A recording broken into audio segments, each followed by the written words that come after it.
21ನೇ ಪ್ರಶ್ನೆ, ಸಂಪರ್ಕದ ಪ್ರಾಮುಖ್ಯತೆಯನ್ನ ತಿಳಿಸಿ ಅಂತ ಏಪ್ರಿಲ್ 2016 ಅಲ್ಲಿ ಕೇಳಿರೋದು. ಸಂಪರ್ಕದ ಪ್ರಾಮುಖ್ಯತೆ ಇದು ದೇಶದ ಜನರಿಗೆ ವಿವಿಧ ಪ್ರದೇಶಗಳ ಆಗು ಹೋಗುಗಳನ್ನ ತಿಳಿಸುತ್ತದೆ. ಸೊ ಸಂಪರ್ಕ ಅಂತ ಬಂದಾಗ ನಿಮ್ಗೆ ಸಮೂಹ ಮಾಧ್ಯಮಗಳು ಲೈಕ್ ಟಿವಿ, ರೇಡಿಯೋ ಇವೆಲ್ಲ ಬರ್ತವೆ. ಓಕೆ, ಈಗ ಇಂಟರ್ನೆಟ್ ಅಂತ ಕೂಡ ನೀವು ತಗೋಬಹುದು. ಸೊ ಇದು ಜನರಿಗೆ ವಿವಿಧ ಪ್ರದೇಶಗಳ ಆಗು ಹೋಗುಗಳ ಬಗ್ಗೆ ತಿಳಿಸುವಂತ ಕೆಲಸ ಮಾಡುತ್ತೆ. ಈಗ ನ್ಯೂಸ್ ಪೇಪರ್ ನೋಡಿದ್ರೆ ಅಥವಾ ಟಿವಿ ನೋಡಿದ್ರೆ ನಿಮ್ಗೆ ದೇಶದಲ್ಲಿ ಏನಾಗ್ತಾ ಇದೆ ಅನ್ನೋದು ಗೊತ್ತಾಗತ್ತೆ ಅಲ್ವಾ ಮಕ್ಕಳೇ. ಸೊ ಈ ರೀತಿಯಾಗಿ ಜನರಿಗೆ ಮಾಹಿತಿ ಕೊಡುತ್ತೆ.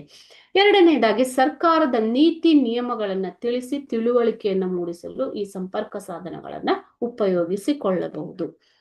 ಮೂರನೇದಾಗಿ ಇವು ವ್ಯವಸಾಯ, ಕೈಗಾರಿಕೆ ಮುಂತಾದವುಗಳ ಜ್ಞಾನವನ್ನ ಜನರಿಗೆ ನೀಡುತ್ತವೆ. ಸೊ ರೇಡಿಯೋದಲ್ಲಿ ಅಥವಾ ಟಿವಿಯಲ್ಲಿ ಬರುವಂತ ಕೃಷಿ ಮಾಹಿತಿಯನ್ನ ನೋಡಿಕೊಂಡು ನೀವು ಕೃಷಿಯಲ್ಲಿ ಅದನ್ನ ಬಳಕೆ ಮಾಡಿಕೊಳ್ಳಬಹುದು. ಕೈಗಾರಿಕೆಗಳ ಬಗ್ಗೆ ಮಾಹಿತಿಯನ್ನ, ಜ್ಞಾನವನ್ನ ತಿಳಿದುಕೊಳ್ಳಬಹುದು. ನಾಲ್ಕನೇದಾಗಿ ವಾಣಿಜ್ಯ ಮತ್ತು ವ್ಯಾಪಾರದ ಅಭಿವೃದ್ಧಿಗೆ ಸಂಪರ್ಕ ಸಾಧನಗಳು ಅತ್ಯಗತ್ಯವಾಗಿವೆ. ಸಂಪರ್ಕ ಇಲ್ಲ ಅಂತಂದ್ರೆ ವ್ಯಾಪಾರ ಅಥವಾ ವಾಣಿಜ್ಯ ಅಭಿವೃದ್ಧಿ ಹೊಂದುವುದು ಸಾಧ್ಯವೇ ಇಲ್ಲ ಅಲ್ಲ ಮಕ್ಕಳೇ.